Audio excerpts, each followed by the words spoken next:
Bonjour mesdames et messieurs et bienvenue dans ce flash d'information. Le ministère de l'Environnement et du Développement durable a décidé de faire réviser le Code de l'environnement en vigueur depuis 1996. Pendant 2 jours, des experts de la question ont planché sur la composition et le fonctionnement de cet outil. Ce code servira de boussole à l'élaboration des politiques et stratégies de développement. La ministre de la Femme, de la Famille et de l'Enfant a procédé à la visite de 3 pouponnières cette semaine, celle de Dabou, de Yopougon et d'Adjamé. L'objectif est de s'enquérir de la pleine mesure des réalités sur ces centres qui abritent des enfants abandonnés en situation de handicap. Astou Touré. Bakayoko Ramata, ministre de la Femme, de la Famille et de l'Enfant, en pleine communion avec les poupons de Dabou. Ce centre accueille plus de 90 pensionnaires, dont 39 filles et 52 garçons âgés d'1 à 33 ans. Tous rejetés par leurs géniteurs après la naissance, dans des conditions difficiles et dramatiques, selon la directrice de ce centre. Ce sont ces êtres fragiles, socialement diminués, qui n'ont pas choisi leur état, que la pouponnière de Dabou a la noble mission d'accueillir et à qui elle doit assurer un épanouissement adapté à travers une prise en charge psychosociale, affective et cognitive. Créée en 1950, la pouponnière de Dabou s'est spécialisée depuis 2015 comme un centre pour enfants abandonnés vivant avec un ou plusieurs handicaps. Cependant, elle a subi l'usure du temps et la réadapter est une priorité selon la numéro 1 de ce centre. Tout changement de ce genre induit inéluctablement une adaptation des locaux, du matériel, un renforcement constant des capacités du personnel de prise en charge.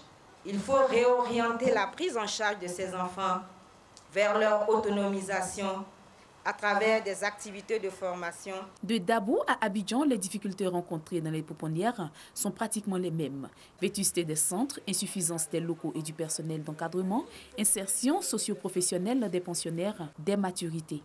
Sur toutes ces questions, la ministre rassure. J'ai vu des enfants heureux, ces enfants qui ont été abandonnés par leurs parents, qui ont été abandonnés par la communauté, mais qui ont retrouvé la joie de vivre grâce aux mamans substituts, grâce aux papas substituts. Et j'ai pris aussi la pleine mesure des difficultés auxquelles il faut apporter des solutions. Je m'engage à les présenter au Premier ministre et je sais que des solutions seront apportées. Une remise de kits bébés a également marqué ces différentes visites. Rappelons que la Côte d'Ivoire compte 4 pouponnières publiques et des centres privés.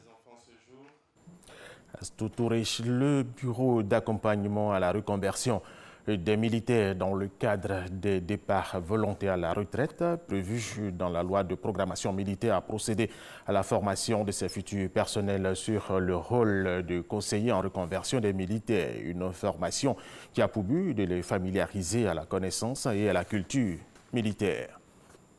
Autre information, plusieurs partis, mouvements et associations politiques opposés au gouvernement du président Patrice Talon ont organisé un meeting hier samedi à Cotonou qui a mobilisé près de 8000 personnes selon les organisateurs, au terme duquel ils ont promis de coopérer en vue des prochaines élections pour défendre la démocratie en difficulté dans leur pays, selon eux. C'était à l'appel de leur leader politique, de l'ancien président Boni Yahi, et de l'homme d'affaires et opposant Sébastien Ajavon, tous deux absents.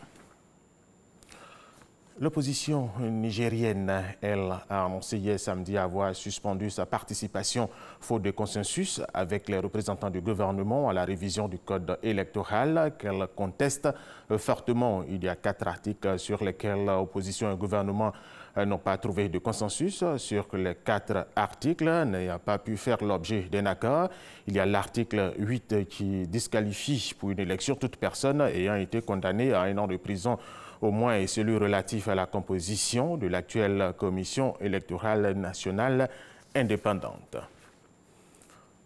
En Tunisie, les 29e journée cinématographique de Carthage, qui se veulent une vitrine du film engagé d'Afrique et du monde arabe, ont débuté hier samedi soir sous une autosurveillance, 6 jours après un attentat suicide au cœur de Tunis. La capitale tunisienne a été frappée lundi dernier sur sa principale avenue par un attentat. La kamikaze âgée de 30 ans a actionné une charge explosive contre des forces de police, blessant 20 personnes à quelques mètres des principaux sites du festival.